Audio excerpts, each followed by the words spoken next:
Cerita kali ini terjadi di tahun 2012 akhir. Dialami sendiri olehku dan temanku. Kita panggil dia Nopianti. Seperti biasa, untuk nama, tempat, dan kota aku samarkan ya. Buat kalian yang tahu, tolong dirahasiakan. Kala itu aku baru masuk kuliah di salah satu kampus Fakultas Kesehatan di Kota K.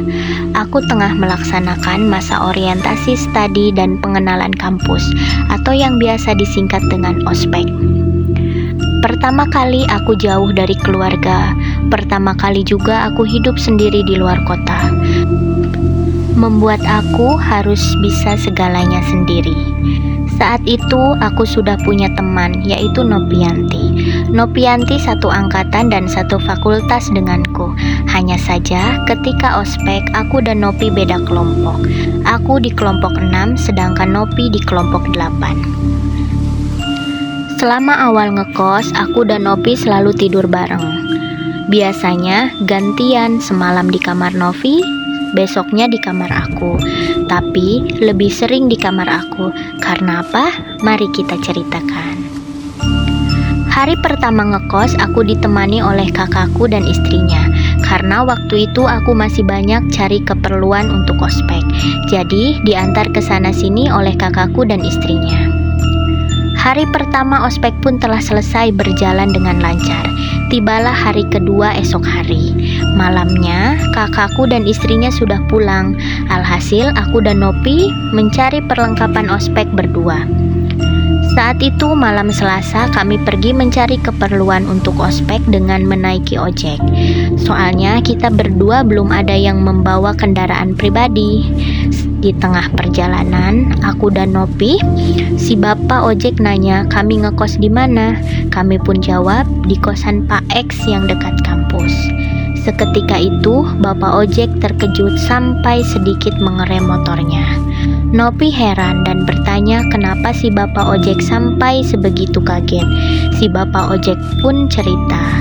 Katanya, hati-hati kalau tinggal di kosan itu, suka ada banyak kejadian. Dibilangnya, kosan tempat aku dan Nopi tinggal dulu adalah klinik kebidanan yang banyak memakan korban. Tapi itu dulu, katanya. Aku dan Nopi pun tidak mempermasalahkan perihal tersebut. Karena selain kami, ada 2 kamar yang diisi kakak tingkat di sana. Terus ada Umi penjaga kosan juga yang ikut tinggal di salah satu kamar di sana. Aku dan Nopi sampai di kosan jam 10 malam. Aku langsung pergi ke toilet untuk bersih-bersih. Kalau Novi ada di kamarnya beres-beres untuk keperluan besok. Karena dia mau tidur di kamarku, jadi langsung beres-beres. Selesai dari toilet, aku langsung ke kamar. Nopi masih di kamarnya. Dan tiba-tiba, tepat jam 11 malam, atap bening di tengah-tengah kosan seperti ada yang menabrak kencang banget. For your information teman-teman, di tengah-tengah kosan itu ada atap bening dari plastik untuk pencahayaan kosan kalau siang hari dan untuk jemuran pakaian agar terkena sinar matahari tanpa harus takut kehujanan. Suara gebrakan itu terus-terusan tanpa jeda. Nopi pun langsung buru-buru berlari ke kamarku dan nyuruh langsung tutup juga kunci pintu. Dari jendela, kami coba lihat asal bunyi itu, tapi kami tidak lihat apa-apa, bahkan angin pun tidak ada. Melompat ke cerita ini dulu teman-teman. Jadi selama aku dan Nopi tinggal di sana, setiap malam Selasa dan malam Jumat, atap itu selalu bunyi seakan ada yang menabraknya supaya bisa masuk ke dalam. Dan Umi penjaga kosan pun setiap malam Selasa dan Jumat gak pernah tidur di kosan. Umi selalu tidur di rumah anaknya. Lanjut, aku dan Nopi mengabaikan hal itu. Kami langsung tidur. Ospek hari kedua dan ketiga telah selesai. Tibalah di hari Kamis, hari dimana kami ospek sesuai fakultas masing-masing. Tapi sorenya kami dibarengkan lagi. Malamnya, aku dan Nopi telah selesai mempersiapkan untuk besok. Tibalah esok hari. Tepat pukul 4:30 sore, semua peserta ospek dikumpulkan di lapangan kampus.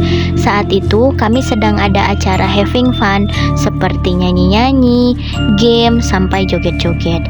Selesai itu kakak-kakak tingkat banyak menghukum peserta ospek yang kurang disiplin, telat datang waktu pagi, tidak membawa perlengkapan, dan lain-lainnya.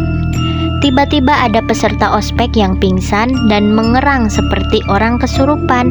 Seketika itu juga nular ke peserta lain, sampai jadi kisruh. Aku pun merasakannya, tapi yang aku rasakan awalnya sedari pagi sakit kaki sebelah kiri. Sakitnya kayak kram, sampai-sampai gak bisa diangkat untuk melangkah, macam berat banget. Aku pun manggil kakak tingkat dan bilang kalau aku sakit. Tapi kakak tingkat tidak percaya karena lihat aku gak kenapa-napa. Aku jelaskan kalau yang sakit kaki sebelah kiriku. Tapi kakak tingkat tidak percaya dan malah mau menghukumku. Tapi akhirnya aku mengadu ke kakak tingkat lain dan aku langsung dibawa ke UKS. Di UKS banyak banget peserta ospek yang kesurupan, teriak-teriak, kejang-kejang, sampai ada yang mukul dan meludah ke yang megangin. Aku diperiksa oleh dosen yang juga ngerti agama. Katanya kaki kiriku ada yang meluk. Sosoknya anak kecil yang tidak sengaja aku tendang. Pas tahu seketika aku merinding dan tidak sadarkan diri. Sadar-sadar aku sudah di kosan dipeluk sama Umi dan ada ustadz juga. Terus ada teman-teman seangkatanku lagi ngaji. Malu banget rasanya. Aku langsung nanya ke Umi, katanya aku dibawa pulang karena pingsan dan tidak sadarkan diri selama kurang lebih 1,5 jam. Besoknya, ospek dihentikan selama 2 hari karena pada hari Kamis itu banyak kesurupan massal dan setelahnya banyak peserta juga panitia ospek yang sakit. Sampai-sampai hal ini masuk ke berita nasional. Selama libur ospek, aku dan Nopi tidak pulang. Kami bertahan di kosan. Waktu aku dan Nopi hendak membeli makan keluar, saat itu cuaca tengah hujan. Tapi karena lapar, kami memaksa keluar dengan memakai payung. Tibalah di kosan, tapi Novi bilang tengkuknya sangat berat. Aku bilang mungkin karena kecapean habis nyuci dan nyetrika. Payung kami lipat dan kancing. Kedua payung itu kami simpan di bangku depan kamarku. Di tengah asyiknya aku dan Nopi makan, kami mendengar ada suara kletek, kletek, kletek seperti besi yang menyentuh permukaan tembok. Kami kompak melihat ke pintu kamar yang terbuka. Tiba-tiba, 2 payung yang terlipat dan dikancing rapi tadi menggelinding terbuka melewati pintu kamar kami yang terbuka. Seketika itu juga, Nopi langsung menutup pintu dan menguncinya. Kami tidak keluar kamar sebelum Umi penjaga kosan datang.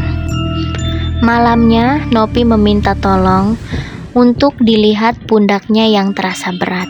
Ternyata pundak Nopi memar ungu kebiruan besar banget. Padahal Nopi tidak merasa terbentur ataupun membawa barang berat. Oke teman-teman, sampai di sini dulu cerita pendek teman horor kali ini. Sampai ketemu minggu depan dengan cerita yang lebih seram. Happy watching and see you.